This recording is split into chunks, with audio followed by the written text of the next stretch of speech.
everyone, Dirty H here and welcome back to City Skylines New Zealand. And in episode 19 we really get stuck into the meat and bones of the game and expand the road network and pretty much the entire city. We build a brand new suburb and it's based around industry, and then it fades out through some farmland, and I've got this shot here so that you guys have got a reference as to where we're building. We're going to build a brand new intersection off the highway here just on the southern side of the bridge, based on a similar intersection in Auckland. It works really well in game and looks beautiful. So that is going to be the main exit and entry point into the new suburb, and because there's going to be a lot of industry around this area, I wanted good connections to the highway as well. And as we get further along the highway here, this is the area where I put in a train station. This is a stop along the main route going into downtown.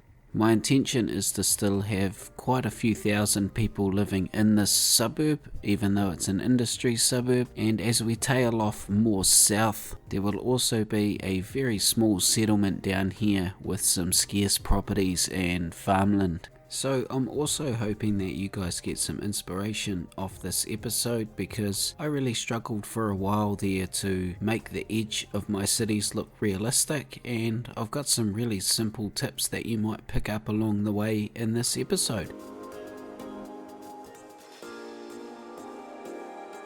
Now I'll be the first to admit I don't really know too much about intersections. This one here, I couldn't even tell you the name of the intersection, to be honest. I've just looked. I use Auckland and its suburbs for inspiration most of the time for intersections, and this one here just looks so neat and tidy, and I could picture it for this suburb straight away, so that was enough for me to pick this particular intersection. All I had to do to apply it to my city was flip it up the other way. So in other words, the bridge that you can see in this shot becomes the top of the intersection in my city. And one of the things that I've been doing with this series that I've been quite enjoying is detailing the intersections as I make them, because sometimes it can be a bit of a drag to come back to 10 plus intersections that you've designed that you haven't detailed. So I do them as I go, and I find it's much more enjoyable as well.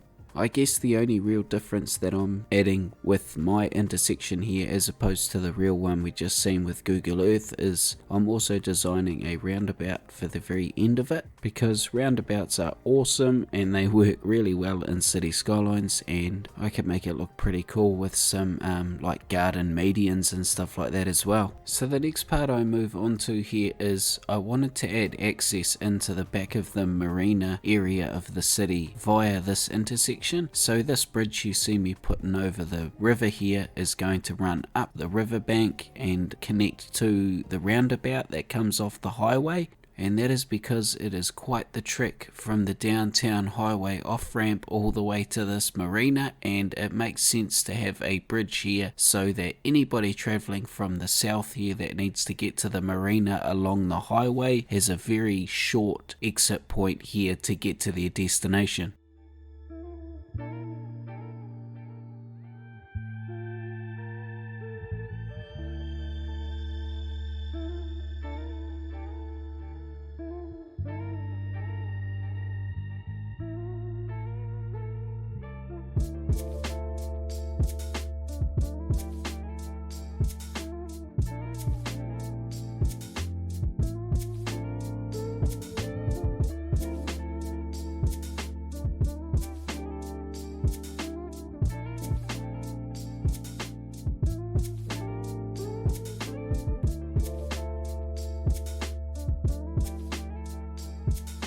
I'm so pleased with how that little intersection's come out. I think that looks really great, and now that I've got that all complete, I can start creating the rest of the suburb. And we start here by laying the roads out, obviously, and most of this suburb will be in a grid-like pattern, although there will be some new development on the southern end that has some more curvy roads. And the area here nearest to the roundabout is going to be mostly low commercial with a couple of high commercial areas, but I figure this suburb would still definitely have a commercial area, and if you've got a keen eye you'll also spot places like the warehouse and Rebel Sport that I chuck in as well.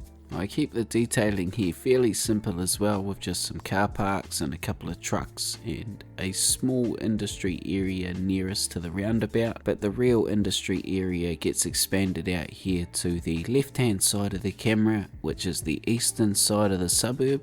And this industry area here isn't based on anywhere particular in New Zealand, but it's fair to say I have a lack of it in my city and I needed to squeeze it in somewhere, and this did seem like a somewhat appropriate place to put it. And my past experiences with city skylines, I would normally build an industry area somewhere away from the city, you know how it is, keep the pollution down and all that carry on. But when we look objectively at cities, these industry areas can be very close to commercial areas and even quite close to residential areas. So you will indeed see this industry area squeezed in against all different types of zoning.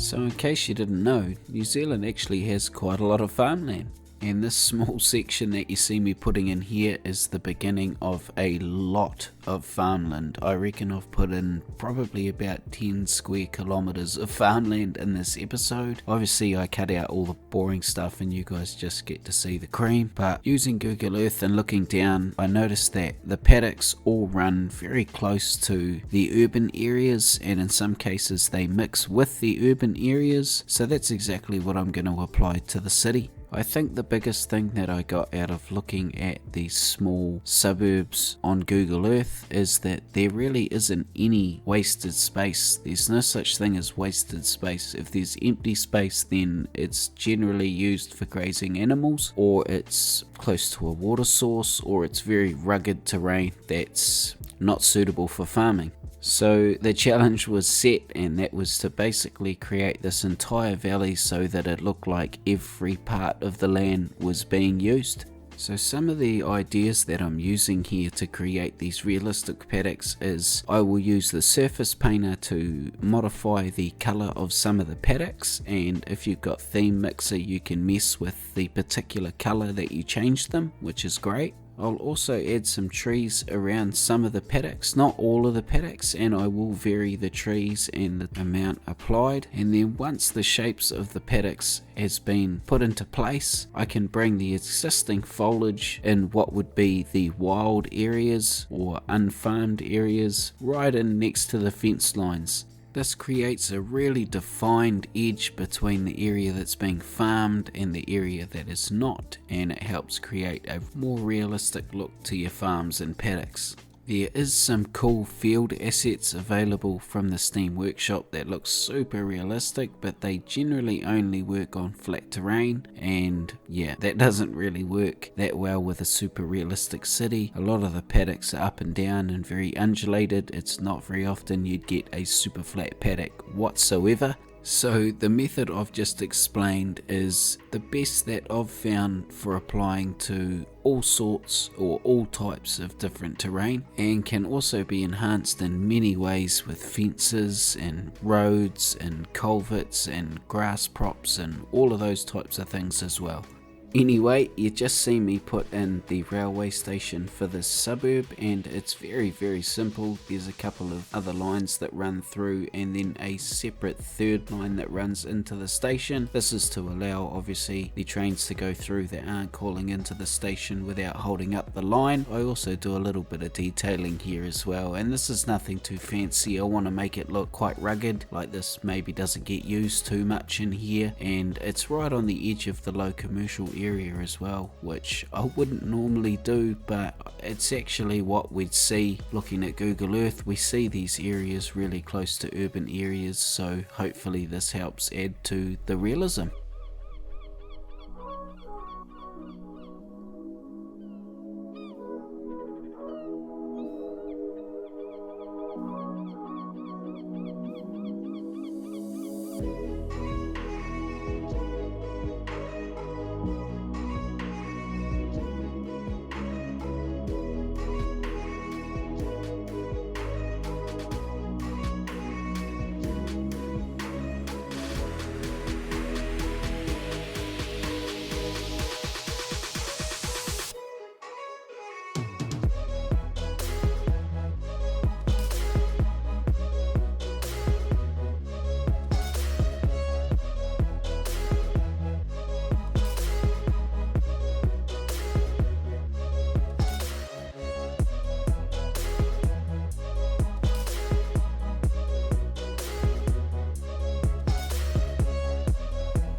So I think that's looking really cool now with those paddocks in place, and now that that main suburb is finished, I can extend this connecting road here, and this follows the valley around and will flow all the way down to a really small township that is more or less just a farming community. And I'm following very simple guidelines whilst building this. I'm keeping a grid-like pattern the closer the roads are to the main road running through, and then the ones that are further away from that main road tend to go off on different angles and take on a life of their own. And 90% of the buildings placed in this township will be residential, although there will be a very small low commercial settlement on that main road, just with a few of the basic necessities, I guess, you know, like coffee.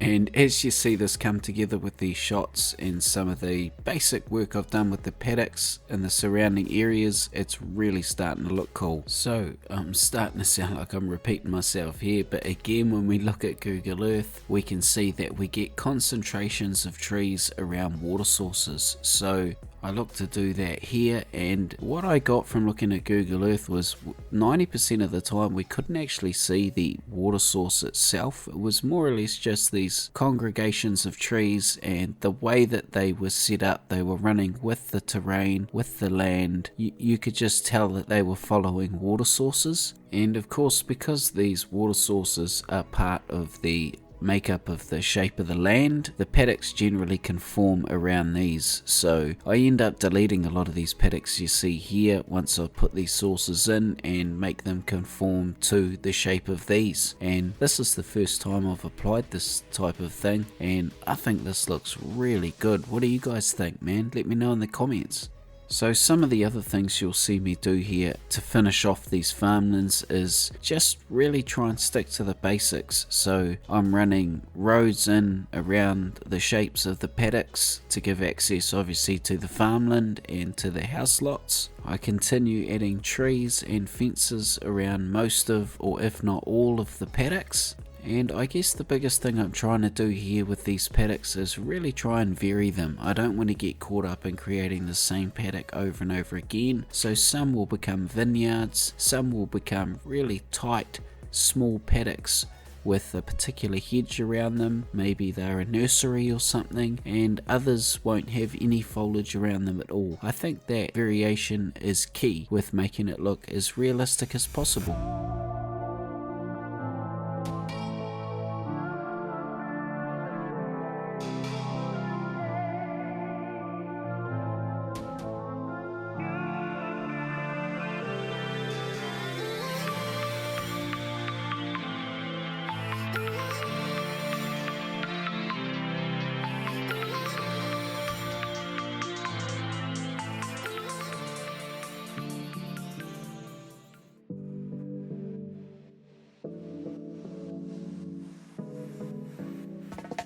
I started this channel because I thought people might be interested in some of the stuff that I build. I've had to completely learn how to edit videos and use YouTube and all of that sort of carry on to be able to deliver this to you guys. And I've got to say, it's been one of the best things I've ever done. This has been such a great thing for me to be able to express my creativity in a way that hopefully inspires others. I've also got to say that I don't really care too much for algorithms and all that kind of BS.